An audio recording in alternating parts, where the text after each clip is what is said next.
2024 లేదా 25లో డిగ్రీ లేదా బీటెక్ చదివారా? సాఫ్ట్‌వేర్ జాబ్ కోసం ఎదురు చూస్తున్నారా? అయితే కోడ్ జ్ఞాన్ 100 డేస్ కోర్సులో చేరండి, జాబ్ సాధించండి.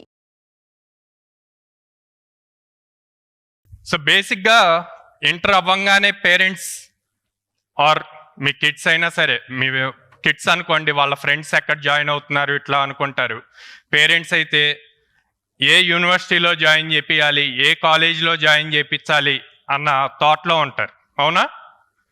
సో ఎక్కడ జాయిన్ చేయిస్తే వాడి కెరీర్ బాగుంటుంది, 4 years తర్వాత డైరెక్ట్ జాబ్ ఎక్కడ వస్తుంది అన్న పాయింట్లో చెక్ చేస్తూ ఉంటారు. సో అది ఫస్ట్ క్వశ్చన్ అండి. టాప్ యూనివర్సిటీలో చదివి పర్సంటేజ్ ఎక్కువగా ఉందని జాబ్ కూడా ఆటోమేటిక్గా వస్తుందా? ఏమంటారు మీ ఆన్సర్? బయట ఆపర్చునిటీస్ కూడా ఉండాలి కదా, చదివినంత మాత్రం జాబ్ వచ్చేస్తుంది అనుకుంటే అది పొరపాటు.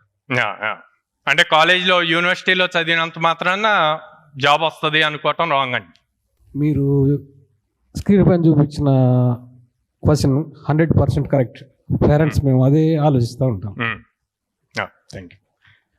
సో కాలేజ్ యూనివర్సిటీ మంచి యూనివర్సిటీ అయినంత మాత్రాన జాబ్ రావాలి అని లేదండి. అదొక్కటి. బీటెక్ ఆర్ డిగ్రీ జాయిన్ అయితే జాబ్ వచ్చేస్తుందా, లేదా కంప్లీట్ అవ్వగానే జాబ్ వస్తుందా? ఇలా థింక్ చేసేవాళ్ళు ఎంతమంది ఉన్నారు అంటే వీటన్నిటికీ ఆన్సర్స్ ఇస్తానండి.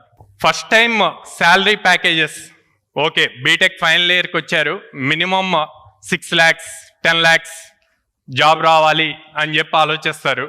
లేదా ఏదైనా కంపెనీ వచ్చి ఇంటర్న్షిప్ కానీ లేకపోతే ఫుల్ టైం కానీ 2 lakhs 2.5 lakhs శాలరీ ప్యాకేజ్ అంటే 20,000 15,000తో ఫస్ట్ కెరీర్ స్టార్ట్ చేయడానికి ఆఫర్ చేస్తాము అంటే, మా ఇంట్లో పనిచేసే వాళ్ళకి, మా పొలంలో పనిచేసే వాళ్ళకి అంత ఇస్తున్నాం, మా అబ్బాయికి ఇంత ఇన్ని లక్షలు ఖర్చు పెట్టి చదివించాక ఆ శాలరీ ఏంది మాకు వద్దు అంటారు.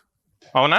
ఇక్కడ ఉన్న ప్రతి పేరెంట్ని అడుగుతున్నాను, 10th class అయ్యాక ఇంటర్లో జాయిన్ చేయటానికి ఏ కాలేజ్ బెస్ట్ అని చెప్పి మీరు చాలామందిని అడుగుతారు మీ ఫ్రెండ్స్ని. చైతన్యానా, నారాయణ, శారదానా, ఇట్లా మల్టిపుల్ కాలేజెస్ మీ ఏరియాలో ఉన్నదాన్ని. అట్లాగే ఇంటర్ అయ్యాక బీటెక్లో జాయిన్ చేసేటప్పుడు కూడా మీ చాలామంది మీ కొలీగ్స్ని కానీ మీ ఫ్రెండ్స్ని కానీ అడుగుతారు ఏ కాలేజ్ ఏ యూనివర్సిటీ బెటర్ అని.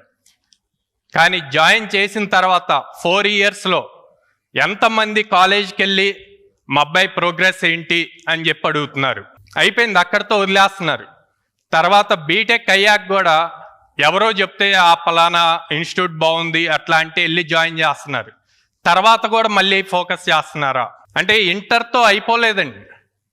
ఇంటర్తో అయిపోలే. మనం ఏమి యుఎస్లో లేము, లేకపోతే యూకేలో లేము, ఆ సిస్టంలో లేము. 16 years తర్వాత బయటికి వెళ్ళిపోయి నీ అంతటి నువ్వు సొంతగా సంపాదించుకో అని.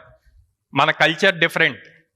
మనం అక్కడ దాకా పట్టుకొని వచ్చినప్పుడు, చేయబట్టుకొని వచ్చి ప్రతిదీ ఇట్లాగే చేయాలి అన్నప్పుడు బీటెక్లో జాయిన్ చేశాక ఎందుకు ఆ ఫ్రీడమ్ ఉండాలి.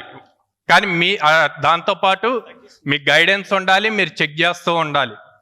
కాలేజెస్కి వెళ్ళాలి, కాలేజ్కి వెళ్ళి ఎవ్రీ మంత్ ఆర్ 2 monthsకి ఒక్కసారైనా. అంతే కదండి. ఇప్పుడు మీరు బిజినెస్ ఉన్నారు, లేకపోతే మీరు ఫార్మింగ్ చేస్తున్నారు అనుకోండి, పంట వేసాక ఇంట్లో ఉండరు కదా, డైలీ వెళ్ళి చూసుకుంటారు పంట ఎట్లా ఉంది ఏంటి, గాలి వస్తే పడిపోతుందా, ఎట్లా ఉంది, దానికి ఏం కొట్టాలి అని. అట్లాగే ఈ 4 years కూడా మీరు కాలేజీలో జాయిన్ చేశాక మీరు చెక్ చేసుకుంటూ ఉండాలి. ఓకే. సో ఇప్పుడు నేను అడిగిన 4 questions మీలో ఎంతమందికి రిలేటెడ్, ఎంతమందికి మీకు అనిపించింది మేము ఇలాగే థింక్ చేస్తున్నాము అని? సో జాబ్స్ ఆబ్వియస్లీ మన పిల్లవాడికి అంత బీటెక్ ఆర్ డిగ్రీ చదివిస్తున్నాము, చదివించాక ఎందుకు జాబ్ కోసం చూస్తాము. ఓకే. జాబ్లో స్పెసిఫిక్గా ఐటీ జాబ్స్ తీసుకుంటే చూస్తున్నాం, మనం రోజుకో న్యూస్ వింటున్నాం. ఏమని? ఇన్ఫోసిస్, టీసీఎస్, ఇప్రో, గూగుల్, ఫేస్బుక్ ఇంతమంది లే ఆఫ్ అవుతున్నారు. ఓకే. రోజుకి 10,000 12,000 మందిని తీసేస్తున్నారు అని చెప్పి అంటున్నారు. కానీ ఎక్కడైనా ఈ కంపెనీ ఇంతమందికి జాబ్స్ ఇచ్చిందన్న న్యూస్ విన్నామా? మనం తీసేసిన దాని గురించే మాట్లాడుకుంటాం, ఎప్పుడు నెగిటివ్ గురించే మాట్లాడుకుంటాం. పాజిటివ్గా జరిగిన దాని గురించి ఎవరూ ప్రొజెక్ట్ చేయరు. అది తెలియట్లేదు అసలు.